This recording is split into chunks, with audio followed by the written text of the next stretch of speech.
Don't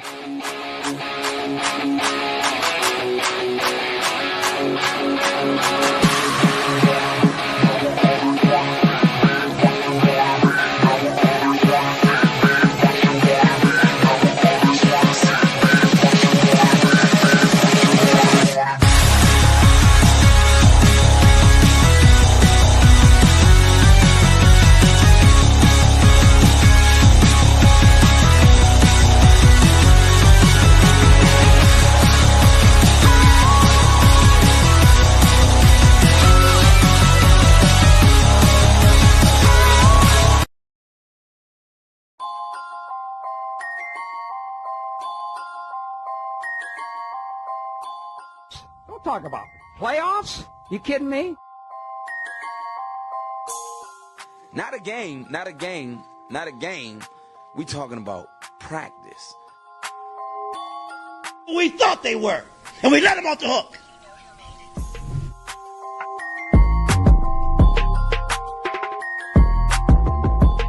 Inside a different league, I'm coming. I'm flat out coming. It's my quarterback. And if you guys do that, man, it's unfair.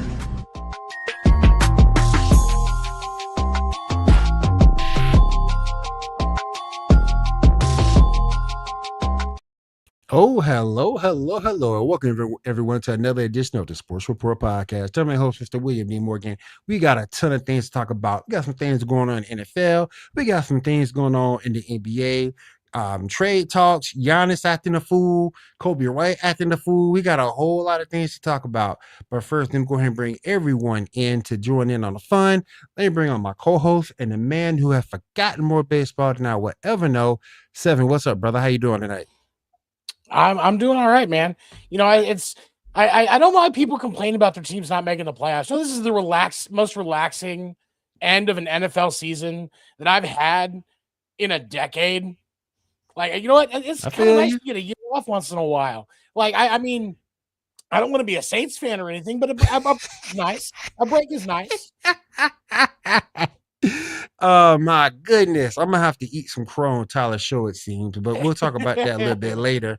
Let me go ahead and bring on the next person. Let me bring on my man Endo. You can catch Endo not only here, but with me on Saturday nights on the Geek Gauntlet podcast over on Elite Sports Entertainment Network. Endo, how you doing, brother? You know what? I'm gonna back up 7 on that. Like, this is the most relaxed I've been at the end of a football season in 11 years, because the Chiefs have always been fighting for that top spot in the AFC. Yeah. So it's kind of nice to be on the outside looking in for a change, to be a fan of football and actually care about like the logistics of the sport. I will say this, we're going to talk about a certain game today. I am going to eat some crow myself on a quarterback, not named Tyler Shaw, because he's not my quarterback. But I do need to make a revision on an opinion that I made. But yeah, I will say it officially on this show. I am rooting for the Jaguars from the AFC. Let's go Jags. All right. And speaking of the Jags, let me bring on one of their biggest fans. Let me bring my man Rob. Rob, what's up? How you doing, brother?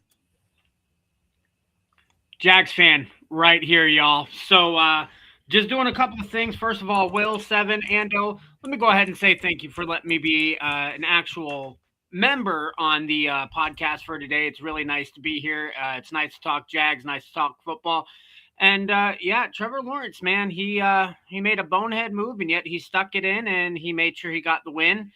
And yeah, it's just I'm sorry to do this to everybody, but is this what it feels like when you're the last man standing out of everybody and your team still in the playoffs? I mean, this is weird, man. Like, I've never been in this position before. Can I say, not only as your co-panelist, but as your twin brother, you should not ever say Trevor Lawrence stuck it in on a podcast. You shouldn't. Like, that's look, this is my first time on the podcast. Shamar more in trouble.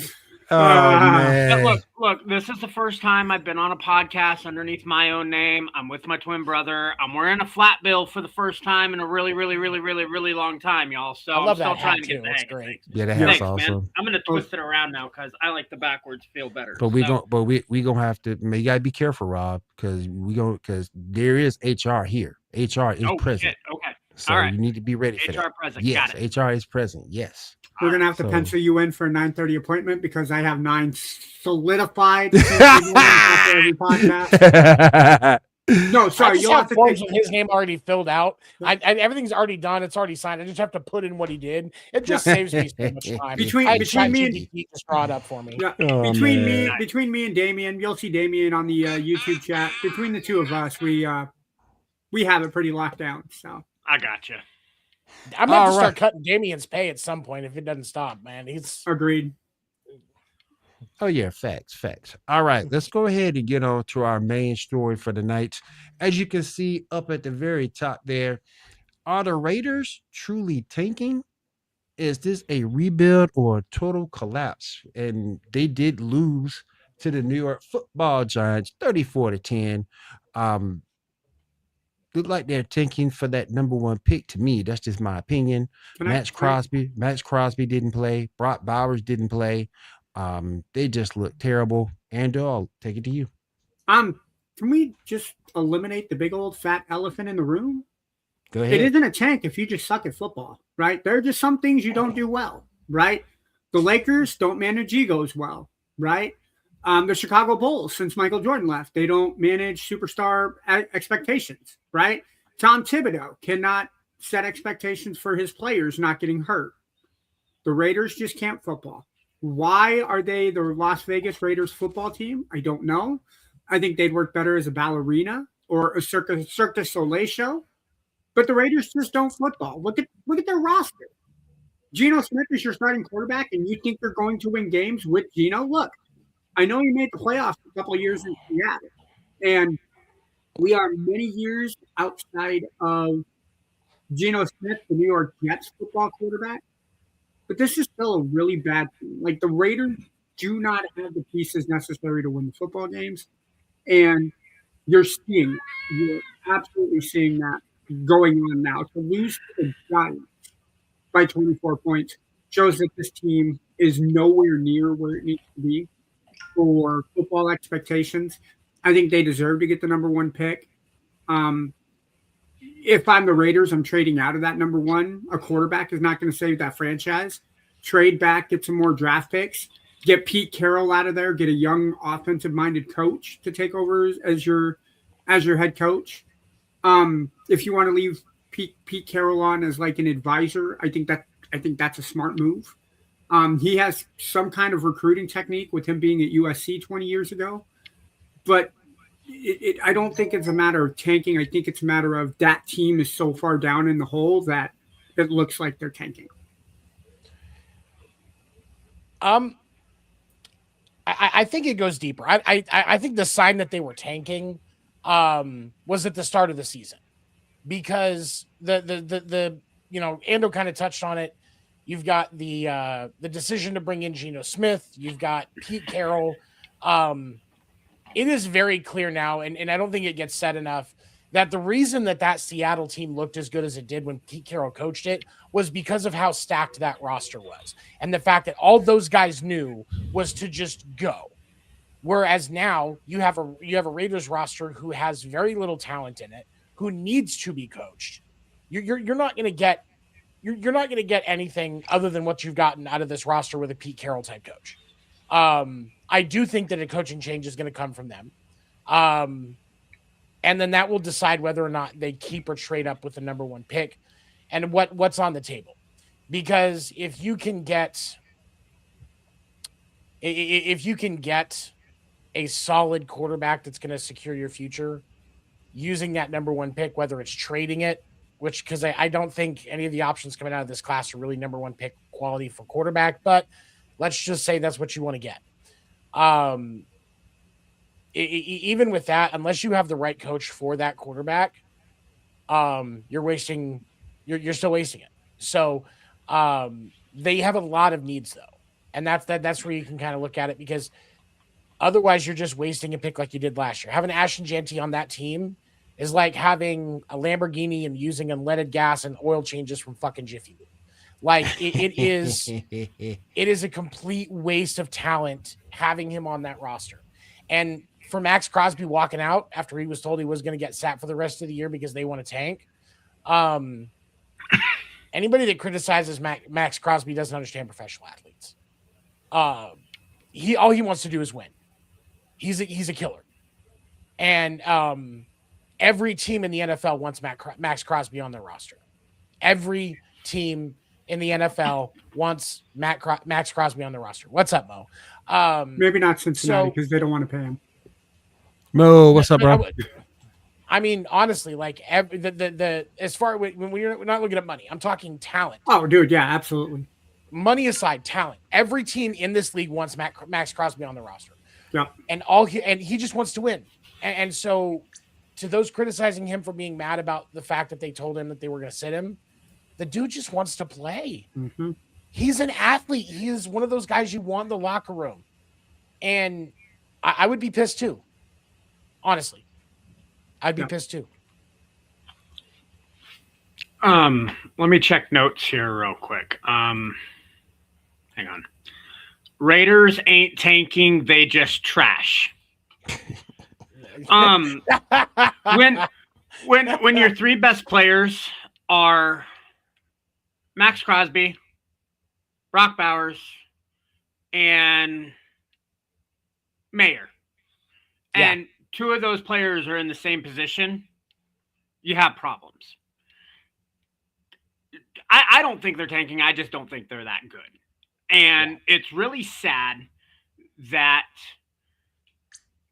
Mark Davis can spend so much money assembling this all-star roster and not afford a barber too. Just throws me off. Sorry, I had to throw the bull cut in there. That's the only Super Bowl they're going to under his ownership right now. But no, like you got to start somewhere. Like I like Mayer, I like Bowers. I thought both picks were good, but at the same time, in a league now where like they're so far behind every single game, they don't have the option for the 2 tight end set or the 13 setup. It's just, to me, like who's making those decisions? Like you can have 6, 7 offensive linemen, you can switch them out every now and then. And I guess you could say the same thing for the tight end. But like I said, if your 3 best players are Crosby, Mayer, and Bowers, and 2 of them are in the same position, there's obviously a problem with that. And I don't think the Raiders are purposely tanking. I think they're trying to win games, but the talent is just so far off. There's just nothing there for anything to surface with it. I agree. And when your owner thinks the Super Bowl is a haircut place that he can go to get bowl cuts, that's horrible. How's Ando in 2 places at once? I don't know. It's just weird. So man. we've got below me, we've got the real Ando, and then on the other side over here, we've got the twin that we actually like. That's how this separates and breaks down. And with that, I'm gonna leave. Thank you. Maybe Huey. You guys are stuck with me. Maybe Huey is a trash owner. No, he is. How far behind are the Raiders right now? Legit. I mean, look, you could. I'm going to argue that you have 3 playoff teams in the AFC West. No. If it's going to be Ando and something else, it's got to be Rob Ando. I am not being called Mando, bro. Sorry. Yeah. What I was going to say was you could argue that there are 3 playoff rosters in the AFC West alone. Kansas City, I know, didn't make the playoffs this year between injuries and them not pulling the trigger on games that they needed to win. But you could argue that there are 3 playoff caliber teams in the AFC West. And this is the product that the Raiders are coming out with week by week. You have a quarterback who leads the league with interceptions at 17. You have a team who has 2 wins. And one of those wins, granted, was week 1 against a Patriots team that were still learning to walk with Mike Vrabel at coach. So over the last 15 games, you have 1 win. You can't beat the Titans. The Titans beat you. You haven't been able to beat the Chiefs, and we saw the Chiefs haven't been at full strength, right? You're 0-4 in your other divisional games. I'm on the firm belief that they are not tanking. They are just that far behind. What's that, Gene? Because they're just that far behind. And when you put a product on the field like what you did against the Giants, you make the Giants look like a competent team, and the Giants themselves are struggling from 3, 4, 5 years worth of bad decisions themselves. It just tells you how bad and how far back the Raiders actually are to the rest of the league. I got a question. First of all, And here's my thing. Can you make it not look as obvious as you've been doing? I mean, you saw, and Seven, you alluded to it. He was on social media posting stuff with his kid and playing basketball. Because he wants to play. Right. He wants to play. He's the only leader you really have on that team, on either side of the football. Yeah. He wants to play. And I just hate teams tanking. I hate it. I get the situation. You're not a very good team. I understand, but at the same point, you owe the fans to go out there and put an effort to win. And these guys just haven't been putting an effort to win. And Rob, you made a point too that they're not very good. It's for me, it's not even like they don't even have quality right now. Like you watch the game, you know exactly what's going to happen, and even like they fail the expectations on that. It's like, oh, we're down by 21, we're not going to win. Why bother trying? Like you just, it's an effort thing. It just. Yes, it looks like they're tanking, but again, they're just trash right now. Like, you can't change that until you change the culture in that locker room. And I think they went backwards getting Pete Carroll. And I don't know if Geno Smith is a terrible quarterback because he showed signs of brilliance with Pete Carroll in Seattle. So Geno Smith knows how to play. They're not good. I need to take back my statement. The Raiders' 2 wins this year actually came from the Patriots and the Titans. So they did beat the Titans this year. But they haven't won a game since the middle of October, including a 31-0 loss to the Chiefs. They gave up the 2-point conversion to the Jaguars in overtime the week after. You make the Cowboys look like a competent team. Shedeur Sanders' first win for the Cleveland Browns came against the Las Vegas Raiders. Your last competent don't forget the 31-0 loss against the Eagles. Yeah, I was going to say, the last competent game that they played, you could argue, was 2 weeks ago against the Texans, but even then, they still looked completely outclassed. But at the same time, I agree with Rob that something has to change within that organization, and it has to start from the top. If Mark Davis does not change the philosophy for what the Raiders are, he's going to continue to hire the wrong coaches. He's going to continue to put the wrong people in the positions. Geno Smith, Kenny Pickett is not the answer at your quarterback. So you need to look at your free agency class, start there, and see where you can go. Now, if you can't make it happen, that's fine. Again, I would trade out of the number 1 pick. I don't think nobody's really jumping off the board for me this year. That's going to make a difference for them to make an immediate impact. So. Genetically, yes, that's exactly. Yes, genetically, yes. Oh my goodness. So, Ando, I want to kind of ask you a little bit more about that. So, you're saying they should give up the number 1 pick to try to acquire more picks? I would, if I am the Raiders. And again, this comes from the outside looking in. I didn't really I pay attention to the college football playoffs, and I pay attention to Washington State. That being said, your Heisman Trophy winner this year was Mendoza from Indiana. I don't think he is enough of a needle pusher to take the first overall pick. That being said, there could be a defensive lineman or a defensive back you could draft at 1. Is there one that you would be willing to take the first overall pick? Or if I am an alternative Mark Davis, right? Not this Mark Davis because he's dumb as hell. I mean, look at his haircut. That's all that needs to be said. If I am a competent owner, I am listening to teams Cal, what's up? offering me for the first overall pick. If I am the Raiders. So you absolutely lose to the Chiefs. Keep that first overall. I'm not saying you tank. Make it look competitive, please. But you need to listen to offers for. Who got the show in the background? Pick. Anybody got the show going in the background? It could be my voice. It carries. My bad. But so just throwing this out here, a lot of the mock drafts that I've seen for different teams, and obviously with mock drafts, these are analysts that are putting this together. Not a lot of this is going to be from scouts and stuff like that. But I've seen multiple mock drafts in the last 24 hours that have the Raiders taking Mendoza. So the question becomes, if they take Mendoza, who are they replacing with Pete Carroll that can actually coach that kid to the point where he's going to be a serviceable quarterback in the NFL? Do you bring in Matt Nagy? Do you?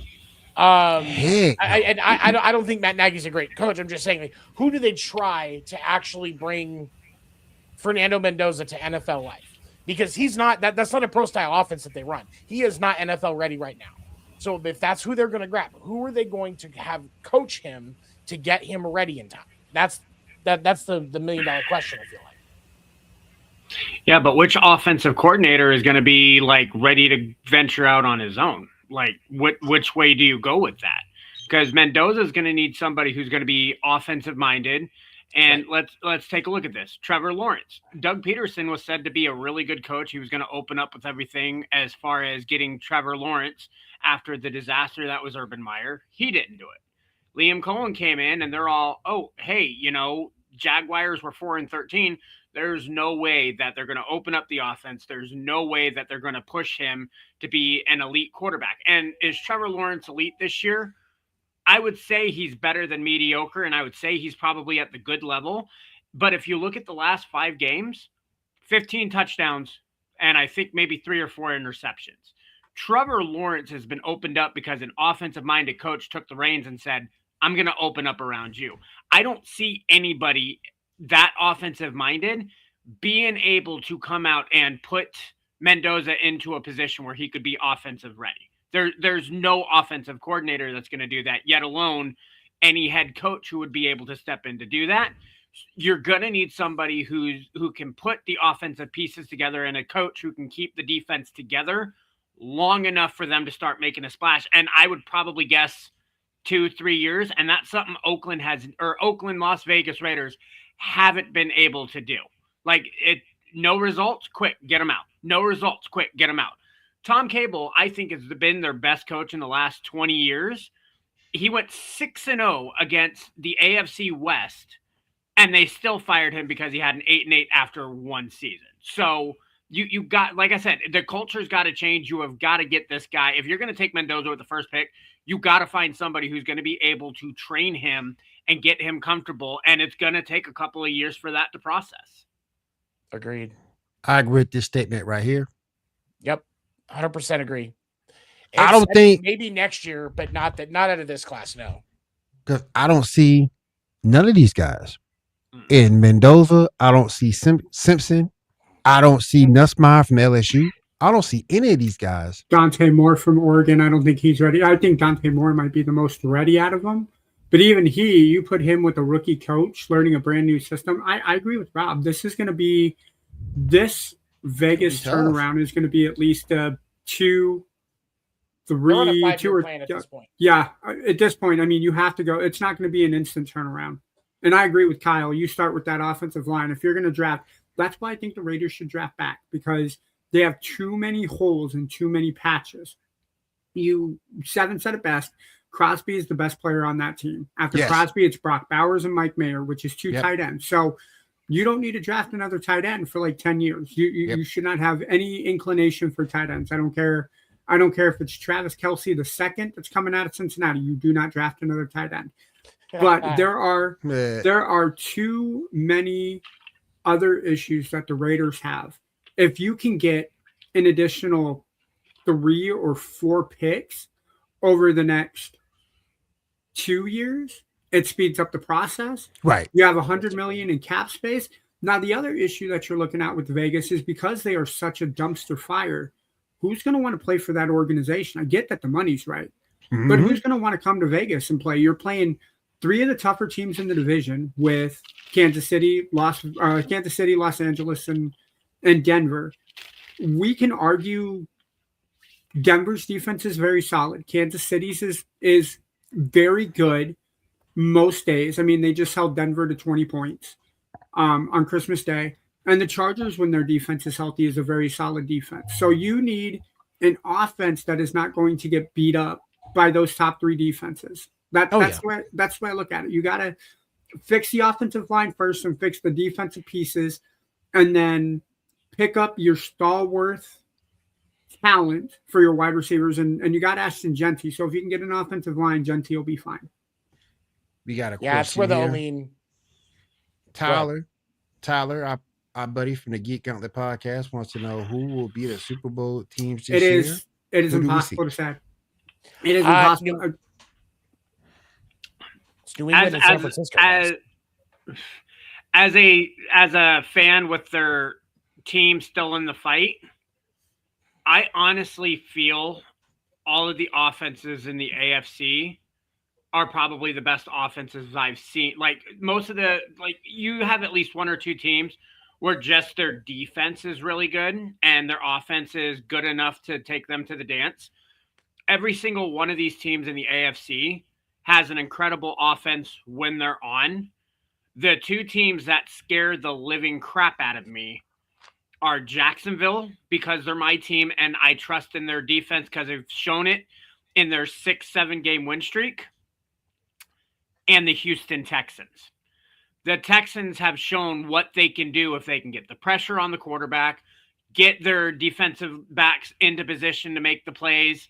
They've shut down a lot of good teams in their 7-game run, and they've also started that by beating the Jaguars. If Jacksonville plays Houston and they do it in the AFC Championship game, there is absolutely no way I'm going to go, Jacksonville's winning this one easy, because their defense scares the living hell out of me. Every other defense, especially any of them in the AFC West, they've bet to Trevor Lawrence and Liam Cohen with all of the offenses being set, being able to play their game. And I've seen the defenses for all the other 6 teams or all the other 5 teams in the AFC, they've struggled. The Texans are the only one who I've seen week in and week out in their winning streak not bend or not break. So my pick, AFC, I would love to see the Jaguars. If the Jaguars can't go, I want to see the Bills win the Super Bowl so they can bring a banner to their new stadium for next season. Realistically speaking, that Texans team is the most dangerous team in the AFC right now. Not even close. But you don't think so? Not even close. The Texans are more inconsistent than Jamie Lee Curtis before she discovered Activia yogurt. The truth of the matter is, and this is not just because I'm backing up my boy Kyle, who's also a Red Sox fan. The truth of the matter is, people are continuing to disrespect this Patriots team. That is fucking believable. Drake May is the truth, and Mike Vrabel is not fucking around. He absolutely should be coach of the year. And the Patriots have just consistently won and won and won. We look at who's ranked ahead of them right now, the Denver Broncos. Not going to take away from Denver's amazing season, but their defense has been struggling as of late. Oh yeah. And their offense is inconsistent as well. The Patriots should be ranked number 1 right now. If we look at actual strength of team. And I will say this. The Patriots have had, when you look at quote unquote strength of schedule, you could say the Patriots have had one of the lower strength of schedules because of how they ended up last year ranked. But they've won they've won 13 of the 16 games they've played. They are continuing the losses that they had to ask for who they have. So the losses that the Patriots has was week 1 against the Raiders at home by 7. They lost week 3 at home against the Steelers by 7. And then they lost at home against the Bills by 4 3 weeks ago. The other games that they have, right? So sure, they've beaten the Dolphins once. They played the Dolphins on Sunday. They've beaten the Titans. They've beaten the Browns. But they've also beaten teams like the Panthers and the Buccaneers. Those are 2 teams that are fighting for playoff spots. I don't care how weak of the division you play in. Those are 2 teams that are making the playoffs. They beat the Bills earlier this year. So, and they beat the Ravens, but the Ravens are struggling as well. Look. Well, if you're also going to talk about that, the Patriots are a good team because they beat the Falcons and they beat the Saints, who, as of right now, are on winning streaks and trying to compete. So the argument, if I used any argument with the Patriots, it's their strength of schedule. They're winning the games that they need to win, but the tough competition, and I guess the Raiders aren't tough competition, but the 2 teams that I feel like they had an opportunity to beat in the Steelers and the Bills, because they had a 14-point lead against the Bills of Foxborough, and you give up that game, right? So You can argue, but the reason I'm not going to say who I think will win out of the AFC, because there are flaws with every single team that you are watching. The Broncos, yes, their defense is incredible, but their defense only seems to turn it on in the second half. They give up way too many points in the first half. Or the teams that they should be smacking around, like the Raiders and the Chiefs, they leave those guys in the games. Hell, the game against the Giants back in October, they had to score 26 points they scored 33 points in the final quarter to win that game. You should not have to score 33 points to beat a Giants team. The Texans, great. Yeah, they're on a 7-game winning streak. But if CJ Stroud is not on point, that team struggles. Case in point, look at the game that they had against the Raiders. They should have mopped the Raiders, and the Raiders kept it within one score the entire game. Chargers, right. Injuries is going to dismantle that team. The Bills, when they play a good team that socks them in the mouth, for whatever reason, they fold. The case in point that I will use to counter that is when the Bills play a good team like the Patriots. They kept up with the Patriots perfectly fine. So the argument that I will use is the AFC is so top heavy, I can't say who I would pick as a positive to win the division, because you can't. Every team is decided within 2 games to win the conference. Well, here's what I will say about the Bills. When Josh Allen knows a team is stacked and actually sees it that way, that is where he struggles. He knew that Chicago had game when they played yesterday. He knows, but when he was facing the Patriots, he wasn't scared of them because he's thinking that they're the Patriots of old. And so he was more relaxed. The ball was more accurate. He wasn't as uncomfortable in the red zone. But when we look at when he's like, and now he's going against all stacked teams and he knows it. So as he gets into the postseason, that fear is going to be in his mind. And as much as people want to get pissed when I say this, Josh Allen has proven time and time again, he is not elite. He is just an above average guy. And when you look at the fact that Sean McDermott it is clear now that Sean McDermott is not a great coach, as we have seen countless times throughout the way that this team has operated this season and the last few years. It is very, very clear that the Bills will be it is possible that they are a one-and-done team. Otherwise, they will be out by the second round because there is not enough consistency on that team to actually deliver. And with the Patriots, you know, with how little of an expectation everybody had on the Patriots going into this year, how low the bar was for Drake May. These guys are playing with house money and they're comfortable. That is one of the things that makes this Patriots team deadly, because nobody has taken them seriously at all this year. And now nobody has a choice. But you don't have a lot of consistent good fun. You don't have a lot of consistent good footage on Drake May yet. You have some, but you don't have enough to pick up a lot of extensive tendencies. So Drake May is still going to be able to surprise him. But when you look at the rest of the teams in the AFC, Bo Nix, you have a little bit more. Sunshine, obviously you have quite a bit. Aaron Rodgers, you know how to beat him. The Houston Texans. Aaron Rodgers even going to the playoffs because they got to get through Baltimore first. And with the goose egg they laid against there is no team in the AFC that I can put my faith behind, because every one of them has struggled at some point. Everyone has a flaw that I think is too big to overlook. But that's a good question, though, that Reed just asked. What offense does Josh Allen have besides James Cook? If Brandon Cooks plays even 75% of the potential that he played against Philadelphia, because he had 4 catches for 104 yards, Shakir can get out of his own head.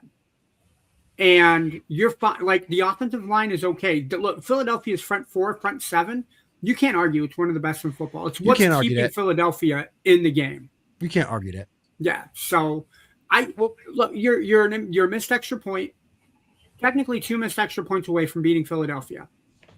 Philadelphia is a good team. I don't care what anybody says. Philadelphia's offense is what gets them in trouble. So here's what I will say to that. Like you said, Brandon Cooks is another one. Still sitting on the bench.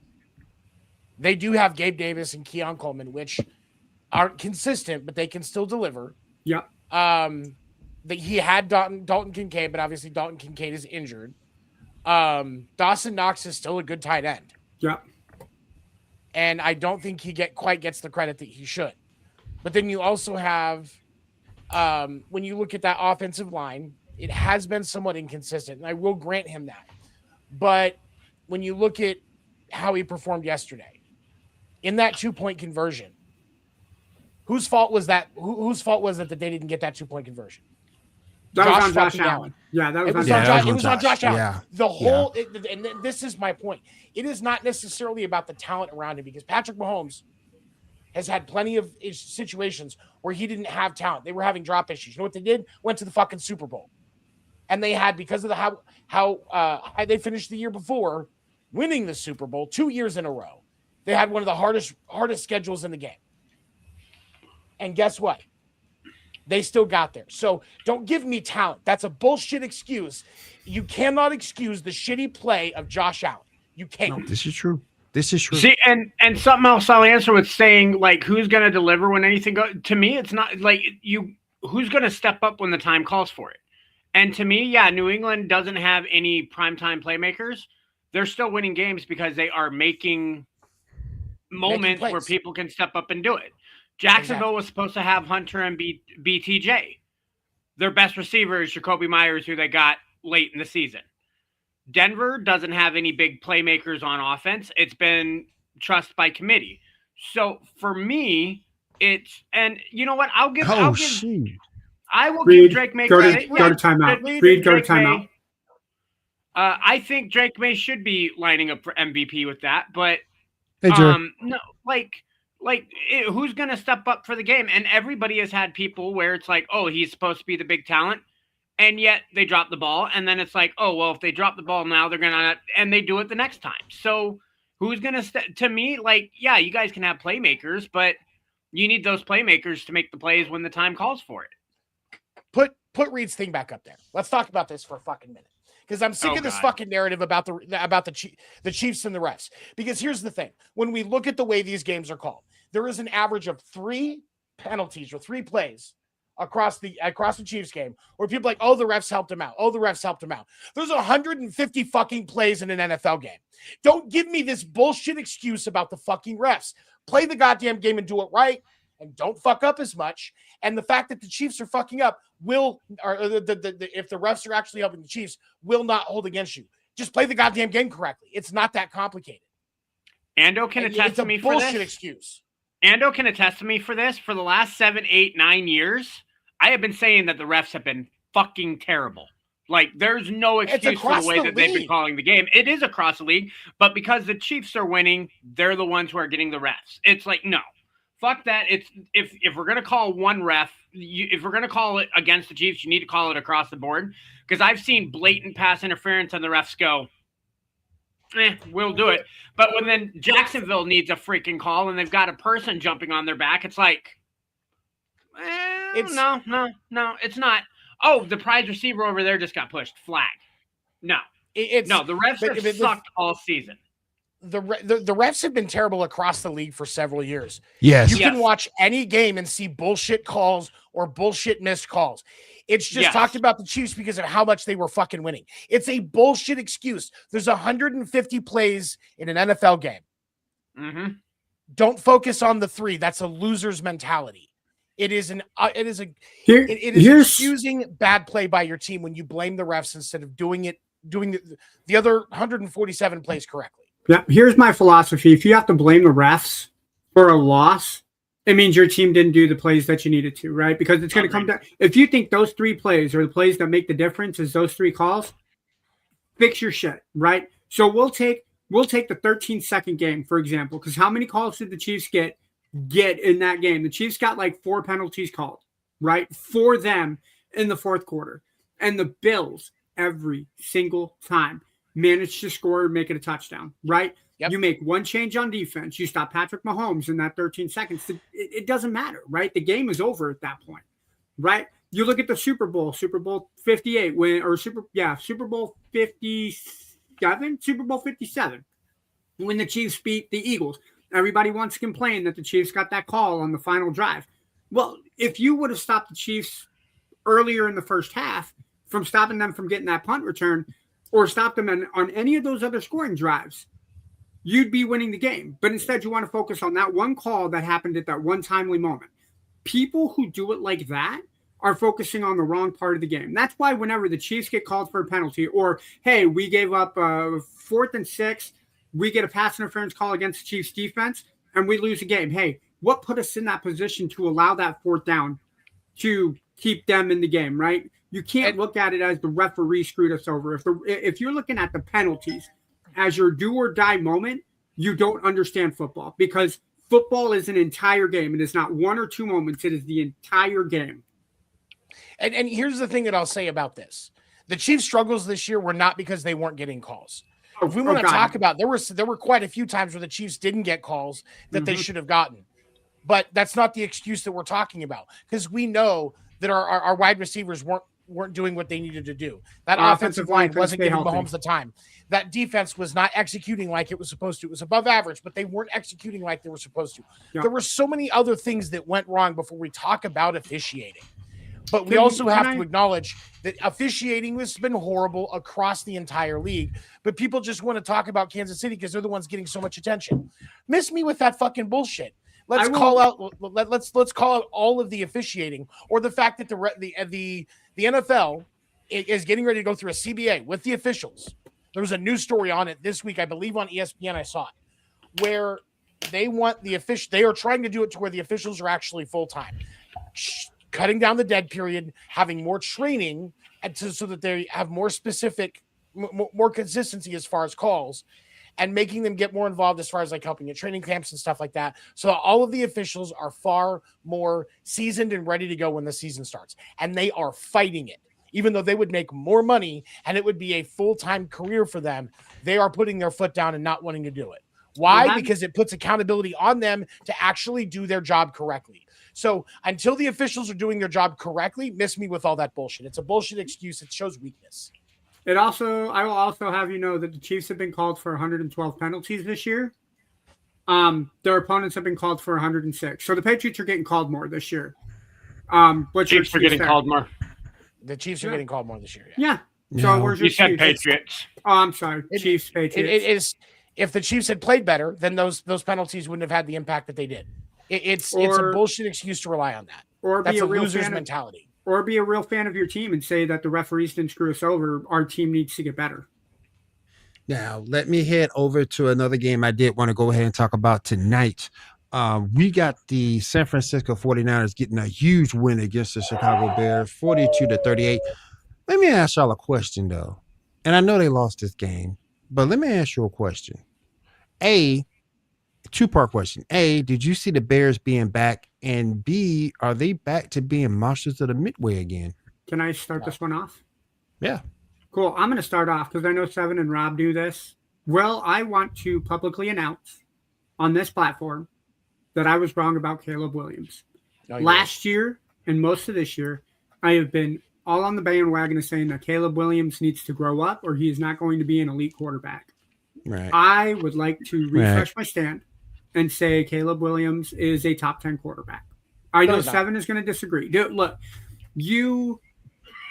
Caleb played a different style of football last night, right? And he's played different style of football over the last month and a half, right?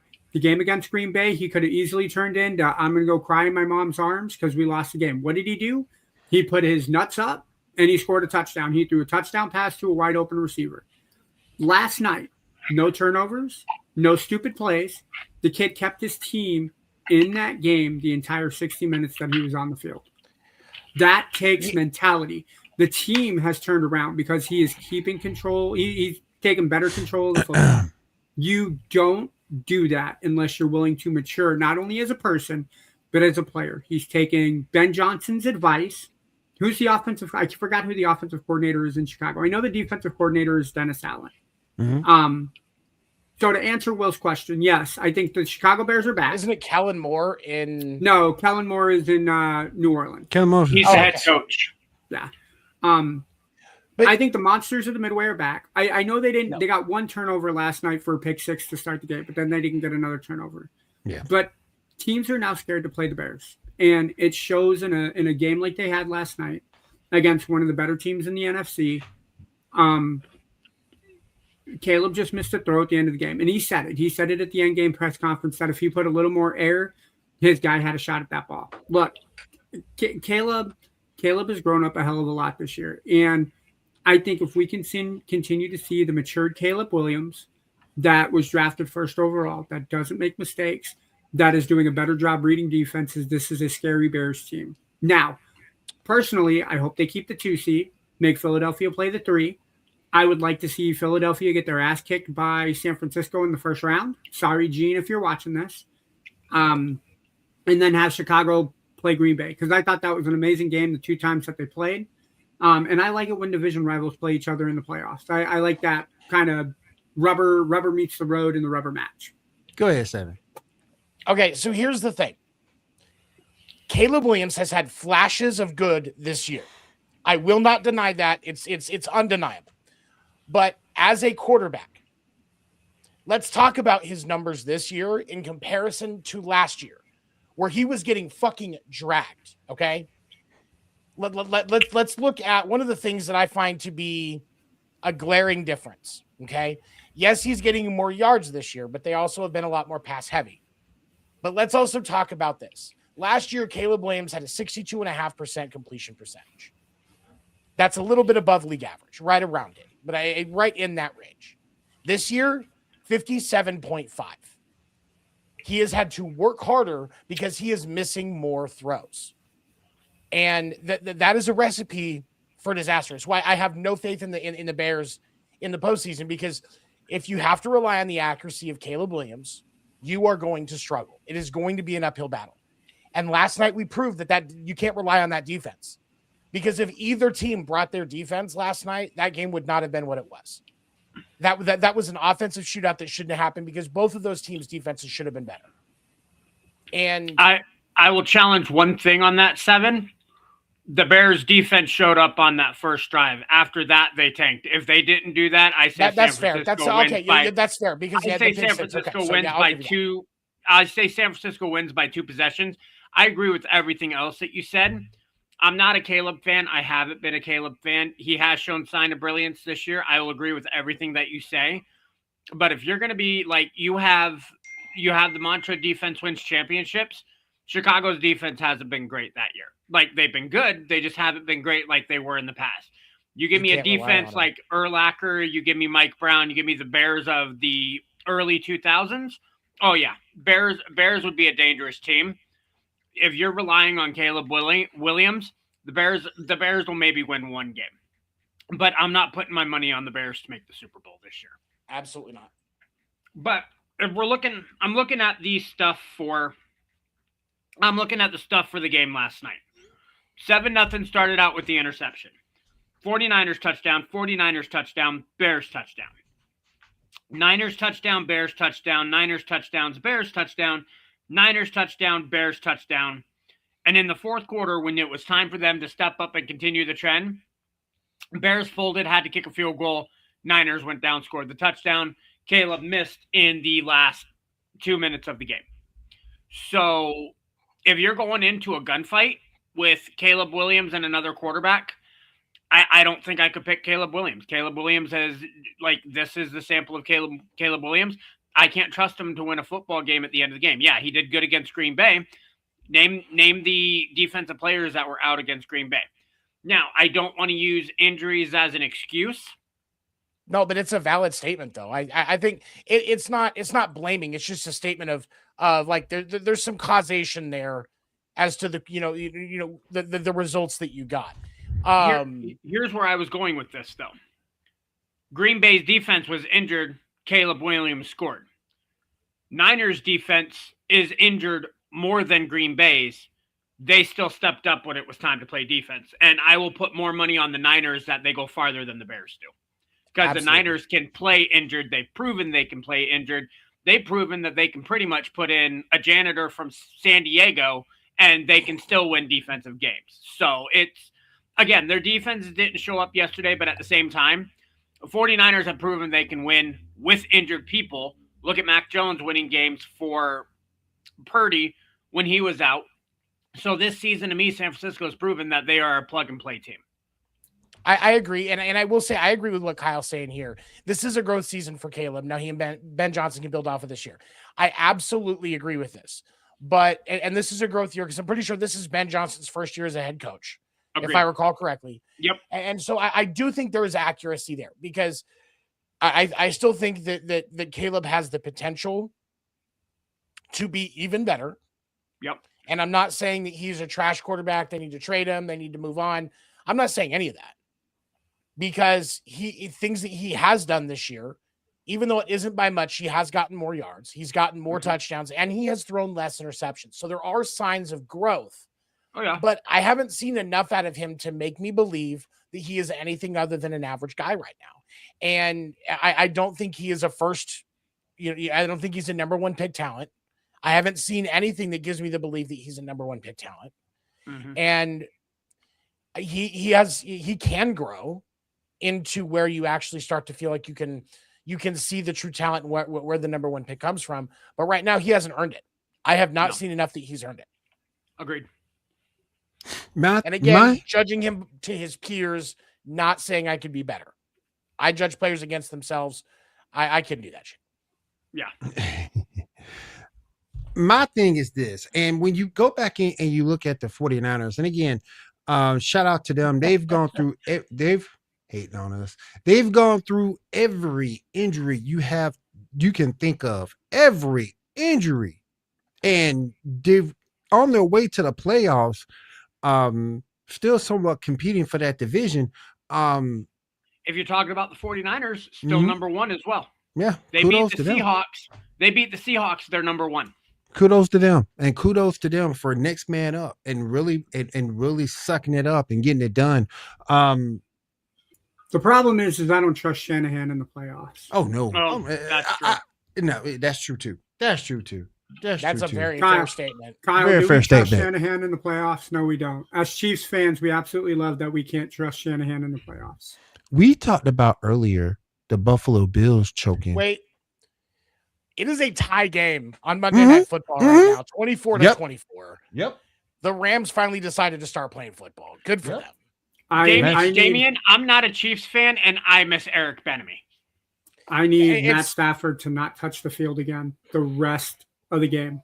Matt Stafford right now is 22 of 34, 269 yards, 2 touchdowns, 3 picks, 3 sacks with a quarterback rating of 71.8. He threw a third pick already. Yeah, Jesus. yeah, he threw a third pick right at the end of the third quarter. No, if Stafford, if the score holds right now, like let's say Atlanta holds the football, kick the game-winning field goal, and Stafford doesn't touch the field again, I win my fantasy football championship. How much are you down? I am up 122.9 to 119.6. So it's a 3-point game right now. You really don't. Nope, I cannot get Stafford. Yeah, Stafford. Or if the Rams want to pick off Cousins and take it for a touchdown and end the game like that, I'm totally okay with that. But Stafford cannot touch the field. In one of my championship games, I'm gonna lose because guess who I played up against? Derek freaking Henry. Oh yeah. Damn. But the thing I did want to say real quick, before we get on out of here, I do want to go over to the NBA. And it seems as though we got some stuff to talk about with the Golden State Warriors, and Draymond Green is still in the news. He ended up getting in trouble with Steve Kerr. They got into a little altercation for him walking out. And now they're up here. He's in trade. They're saying that he's in trade talks with the Milwaukee Bucks for Giannis. First of all, I don't know, unless you bring a third team in this, how does the Golden State Warriors get Giannis? And number two, and actually 3-part question. Number two, how do you manage that, still keep Jimmy Butler? And number three, would that be one of the best big threes we've ever seen with Steph Curry, Jimmy Butler, and Giannis? I don't see that happening. I don't either. Because the Bucks are not going to get rid of Giannis for a defensive heavy player. Are you expecting Draymond Green to score 20 points a game? You're gonna have to put a third team involved in this. Yeah, I mean, because the Bucks are not going to get rid of a 25-point player for a guy that maybe scores 8 a game. I think he's averaging 8.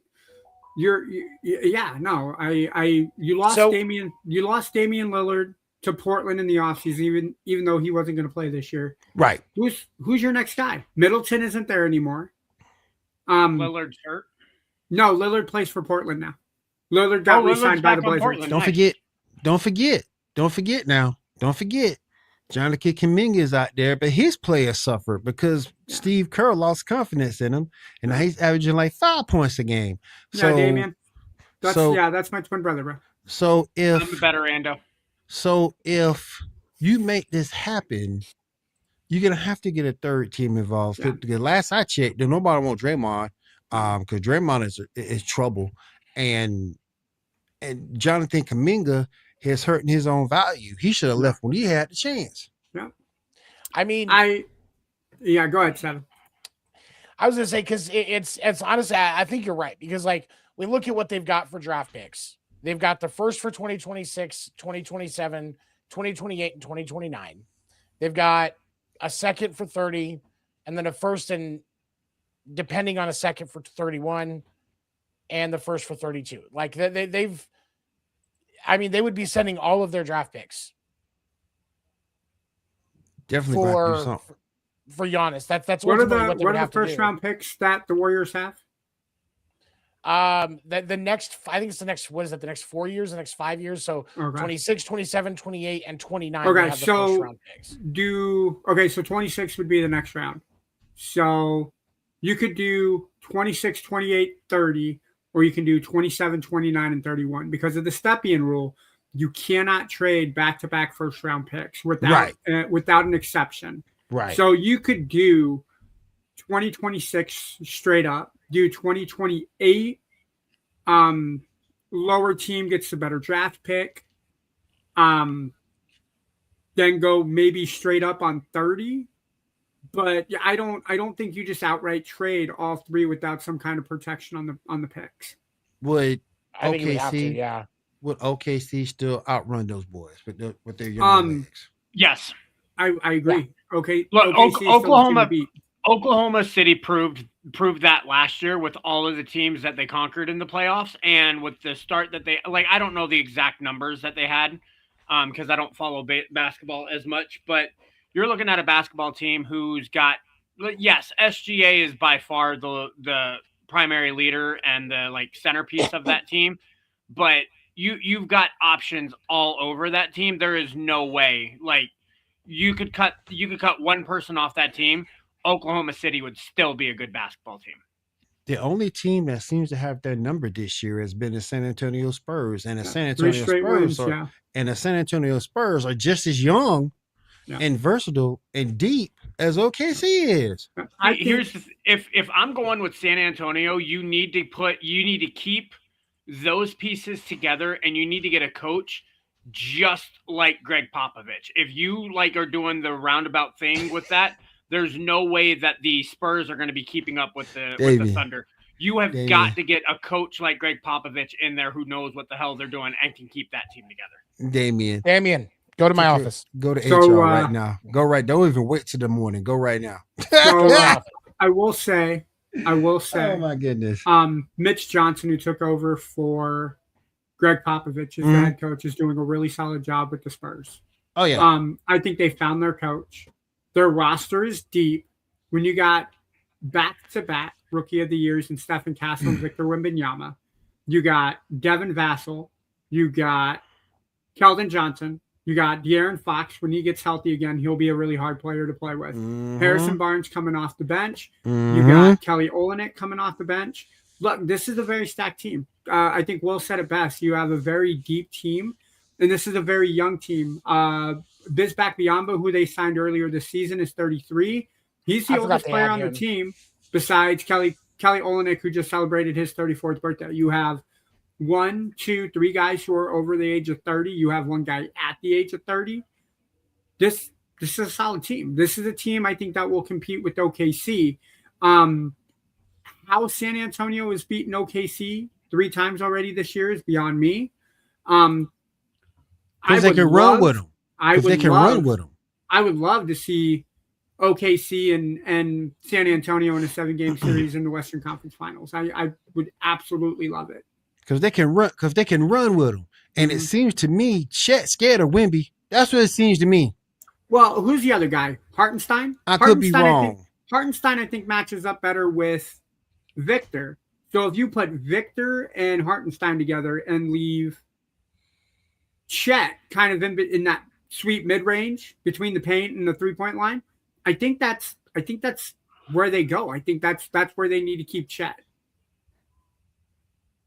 Trades with Trae Young fit with the Rockets for Jabari Smith, Easton, and Fred VanVleet. I'm gonna say you know no. what? I'm gonna say yeah. I'm gonna say no. And the reason I say that is because Trae Young is kind of ball heavy, and you're taking the ball out of Kevin Durant's hands. Right. And I think with as old as Kevin Durant is, yes, it's nice to get a second ball option player. But I think the chemistry that the Rockets have, because of how kind of committed they are, that they have the veteran leadership in Kevin Durant. Yep. You do not want to mess with that. Look at what happened with Phoenix. You bring in Bradley Beal, and it completely screws up the chemistry that they have between him and Booker. Yep. Leave it as is. You don't need to add any pieces. You're fourth currently in the conference. You're game back of the Nuggets. You're still within shouting distance of the Spurs because you're only 2 back from them. Mm-hmm. You just had a really good game against the Lakers on Christmas Day. Keep it as is. You don't need to make any changes.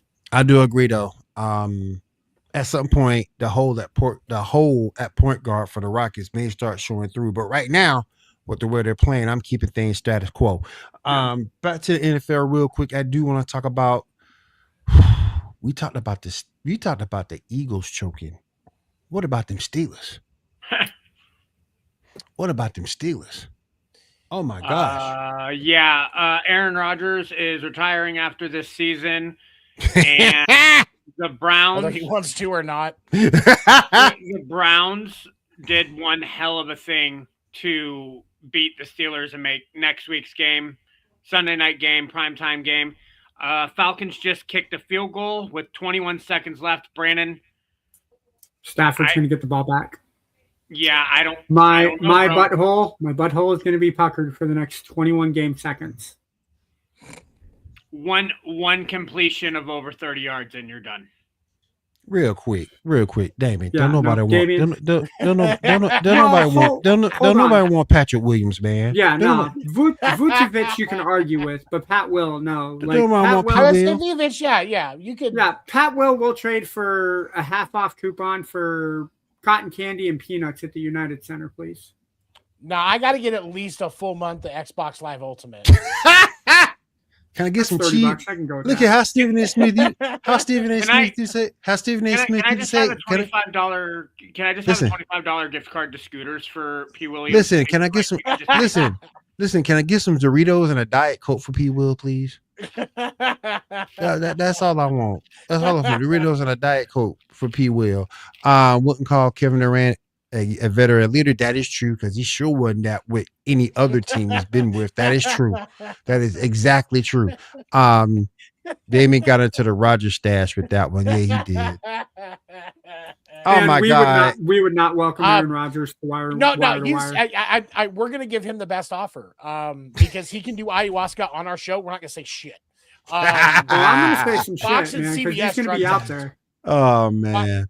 Fox and CBS drug test. So I think we're going to give him the best offer. We're not going to judge him on his drug usage. Hell, I'll probably exchange weed strains with him from time to time. Like me and Aaron Rodgers, we're going to be good friends. I think it's what's dude. If Aaron Rodgers has fun on the Pat McAfee show, he's going to have a blast here.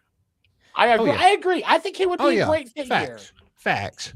And honestly, Aaron Rodgers is a dumbass right now, but let's be honest, he's one of the best quarterbacks that's played the game. Like probably at least top 15, but.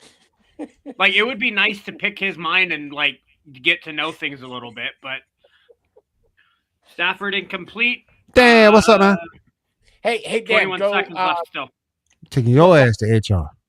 We taking your ass to HR. What the hell, Daniel? I thought I made the show watchable. We taking your ass. We taking you to HR. Come on, man. Come on, bro. I'd write him up, but he can't read, so he can't read. He can't read. Real quick, the Detroit Lions are gonna miss the playoffs. Who are we blaming for this? Who are we blaming for them missing the playoffs? Unfortunately, I'll blame Dan Campbell just because of the fact that he was too aggressive on fourth down plays. If he would have played the long game, played the safe game for the majority of those games, Lions would be good because they proved that they were in most of those games, but he took one too many chances. I said it last week. I'll say it again this week. He was too gung-ho instead of playing the game that, Yeah. Same thing that ruined him after that NFC Championship game. I will say this. As much as people want to blame Dan Campbell, and I think that there's fault for Dan Campbell to take, you can't win the football game if you're turning the ball over 6 times. And there have been several situations where the Lions have put themselves in a corner because of the turnovers that they made. If they, I like Dan Campbell, so I don't want to put any blame on him, but he's got to take some of the blame. Oh, shit. He does, but here's the other thing that I will say, and I don't think this is getting talked about enough. I don't think that sports media has been hard enough on Jared Goff. I'm not saying he is a bad quarterback, but some of his decision making is questionable at best. Agreed. And the turnovers that they've had on the offense this season have been killer, and some of that's got to sit on his lap too. If it was any other team, we would have to go back and really look. We'd be criticizing the quarterback. But because Jared Goff looks a little like Ryan Gosling, we're just going to leave it alone? No, Jared Goff has to shoulder some blame here. Dan Campbell gets Which Ryan Gosling are you looking at? I don't think he looks anything like Ryan Gosling. But like Dan Campbell gets the bulk of it. But we've got to put a little bit on Jared Goff, I think. I don't think that's getting talked about enough. All right. Anybody got anything else they want to touch on before we get out of here tonight? I became a Twitch affiliate at the end of the month. So nice. Congrats, hopefully, man. Thank you, man. Congrats. It was a freaking grind to get that done. That 3 viewer average is tough. Oh, dude, that part it's fucking tough, man. sucked. I'm not gonna lie. Oh, so I'm hoping that, especially starting at the first of the year, game plan is to get that launching stream off the road for me. You can follow me at Anderson Posse Gaming on Twitch. Other than that, I'm just gonna be living life every day at a time that I can, man. Oh, real quick. I do need to answer this question. Then I go to U7 and also Endo. Is it time for me to admit I was wrong on Tyler Shook? Yes. No. At least for a year. Wait for a better quarterback draft. He's a rookie. He has growing pains just like every other rookie. I think it comes back down to it can't be one and done. What? It can't be one and done. He has to build, and if Kellen Moore stays, I think he'll be all right. What? Damn you stupid. Yeah. It's time for me to say that I was wrong. You got to be a big enough man to admit that I was wrong. And here's what I will say you don't. And because I can get it, especially with the recent success. That's very reasonable to start questioning that. Let's look at the numbers. He's got a QBR of 48. yes. Okay. Not good. You can spike the ball every play and get a 39. So he's not far off from that. In the 10 games this year, he's only thrown 9 touchdowns and 5 interceptions over 10 games. Tyler Shaw I've got to see a lot more before I will step back any criticism, because all he's shown this year is that he can barely perform. Yes, it's better than I can. For people that want to throw that in the comments, I get that. I'm comparing him to his peers. There are backup quarterbacks on other teams that could have done better than that. I agree. But given the circumstance, he's a rookie with a first year coach and not as much talent as that team has had in the past. I don't think he's doing that bad. I think the thing too is the fact that he didn't play earlier in the year against the tougher teams on our schedule, i.e. Buffalo, i.e. the 49ers, i.e. the Rams.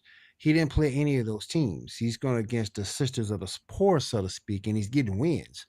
I would really have loved to see him and what he could do against those tougher teams, but I digress. We shall see. 7, Ando, any final thoughts before we roll out here tonight? I need one more incompletion by Matt Stafford. One more incompletion from Matt Stafford. David, man, be quiet, man. You even talk about Spencer Rattler, man. Damn. Just need one more incompletion. Come on. I will say this. As you know, we've got a lot of great shows on the Wide Wire Sports Network. Yes. I know we're going to wrap up with a video with a little information about each show. Definitely take a look at it. Check out those shows. We have shows every day, a lot of talented individuals. But one show for me that's been sitting on the back burner for a little while, that Will did with me for a while, that I had to set it down, because with First Generation Dad, it takes a lot out of me mentally, because I'm very transparent. We get real, and that can be very draining for somebody. But I've kind of gotten a renewed refreshment with it, and I've gotten some ideas for how to do some things different, how to kind of build it out. So in 2026, we will see a return of First Generation Dad. And I'm all for it, bro. I can't. You're going to be right there with me. Yes! Oh, That's it. Falcons beat the Rams. 2025 That's crazy. crazy. Let's go. That's crazy. Oh, that division has turned upside down the last few weeks. That's crazy. The Rams are officially out of the first place running now. Damn. That's crazy, man. That's crazy. We caught that live on the Sports Report podcast. Oh, yeah. Okay, maybe not the game, but the reaction. Oh, yeah. And those reactions. Yes. Ando winning a fantasy. Yes. First year in the pro image fantasy league. And I win the championship by 3 fucking points. I think I went 3 and 5. I didn't play that many leagues this year. And I only had jelly beans on the line in one. I think I went 3 and 5 in championship games this weekend. So That's not bad. I'll take that. So I guess that means I will tell you guys that this particular fantasy league that I am in, the winner gets a championship ring. So this week, next week, or the week after, I will be displaying my 2025 fantasy football championship ring. I'm in one with a championship belt. Oh, dude, that's even better, man. That's even better. Oh yeah. I'm gonna have my fuck, dude. I was oh my god, my shoulder like that. I'm gonna have my shoulder like this. Hell yeah. Thank you, Penis Jr. I'm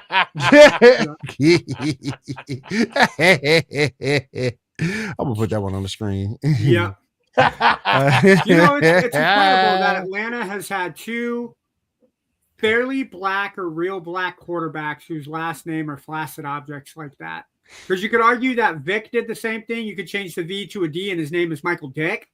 Or you can do it with Michael Penix Jr. So I think that's kind of ironic. You did say that, Kyle. I will give you credit on that. You did say that. Get Shaw on the field. You've been saying that for a minute, so I gotta give you that. You guys have had the best choice at quarterback the whole time, and you haven't used him. Taysom Hill. You need to ride or die. If the Falcons win next week and the Panthers lose, Carolina wins the division at 8-9. No, Falcons. So the Falcons can't win the division. However, because Atlanta beat the Rams today, if the Falcons beat the Saints and the Panthers lose to the Buccaneers, by virtue of their tiebreakers, the Carolina Panthers would still get the division. Yeah, so the only way the Buccaneers now can get the division is if they win. That's the only way that they can. Only way. Yep.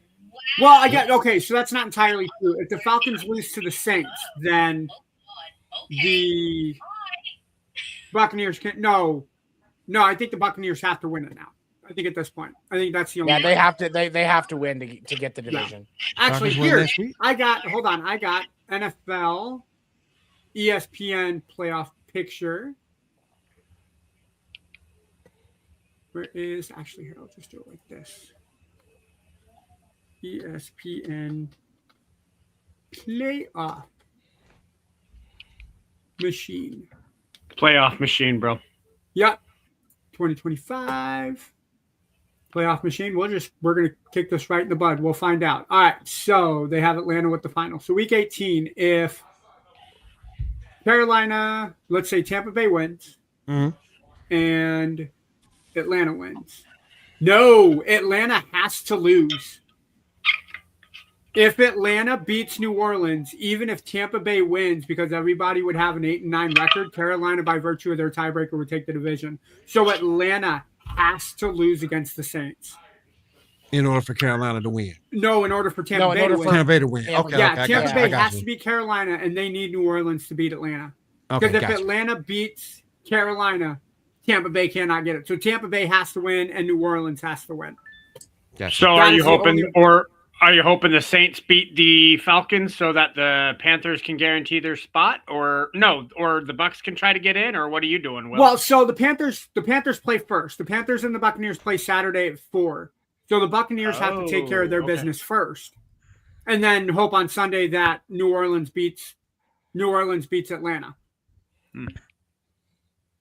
All right. Holy Jesus, dude! Atlanta just fucked everything over for Tampa They Bay. did. They really did. I can't wait to hear Kyle's opinion on this. They really did mess it up for everybody.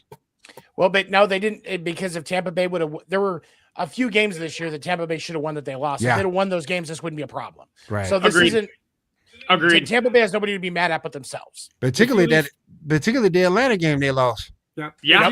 If you They lose shouldn't 6 or have lost that 7, game. there's you can't play Either of them. They shouldn't have lost either game against Tampa Bay. Nope. Yeah. All right, you guys, that's going to do it for us here on the Sports Report podcast. From myself, Seven, Robert, and Ando. We'll see you guys again next week. Stick around for all the fine shows that we're about to show you here on Wider Network. Happy New Year's to everybody, and we'll see you guys next week. Take care. Welcome to 2020.